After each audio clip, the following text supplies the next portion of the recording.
Our first story takes us to Natchez, a city on the bluffs of the Mississippi River, steeped in history. Its streets are lined with magnificent antebellum homes and ancient oaks draped in Spanish moss.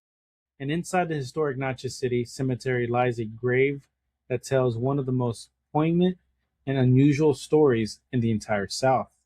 It's the final resting place of a little girl named Florence Irene Ford. Not a burp. Excuse me. To really get Florence's story, you have to picture her world. Born on September 3rd, 1864, Florence was terrified of thunderstorms. Whenever the Mississippi sky would darken and the thunder began to rumble, she would run to her mother, Ellen, who would hold her and comfort her until the storm passed. This was Florence's safe place. But in 1871, a far worse storm hit Natchez, one that no mother's embrace could stop. Yellow fever. Known as the saffron scourge, it was a terrifying disease that swept through river towns with devastating regularity. Doctors at the time didn't know it was spread by mosquitoes. They blamed everything from human contact to miasma, or bad air. The symptoms were horrific and in the worst cases ended with the dreaded black vomit, as the victim's organs failed. In October of 1871, 7-year-old Florence Irene Ford died from yellow fever. Her mother, Ellen, was completely shattered. For any parent, losing a child is an unimaginable grief.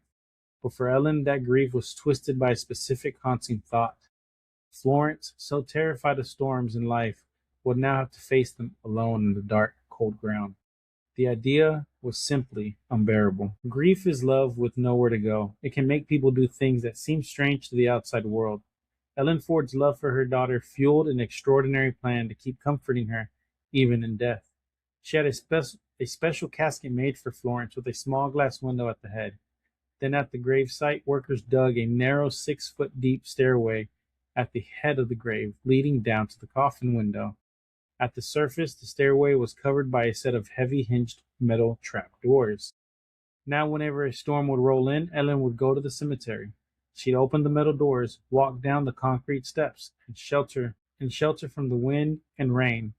There, 6 feet underground, she would sit by the glass window of her daughter's coffin, reading or singing to Florence, comforting her just as she had in life.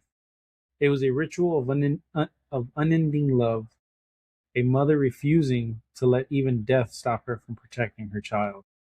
For years, Ellen kept up her vigils, and the story became a local legend. Today, more than 150 years later, the grave is one of the most visited sites in the cemetery. The metal trapdoors are still there behind the gravestone. The only major change came in the 1950s when a concrete wall was built at the bottom of the stairs to prevent vandalism, sealing the glass window from view forever. From a paranormal perspective, this isn't a place of terrifying activity. It's a story of love, not horror. Still, some who visit the site, particularly during storms, have claimed to feel an atmosphere thick with sorrow. A few have even reported hearing the faint cries of a child or feeling watched as thunder rolls in the distance. Is it the spirits of young Florence still afraid of the storm, or is it the residual energy of her mother's incredible love and grief left behind in the very soil? The tale of Florence Ford isn't about a haunting in the usual sense. It's about how the living are haunted by the dead, by the love they still hold, and the incredible lengths they'll go to keep that connection alive.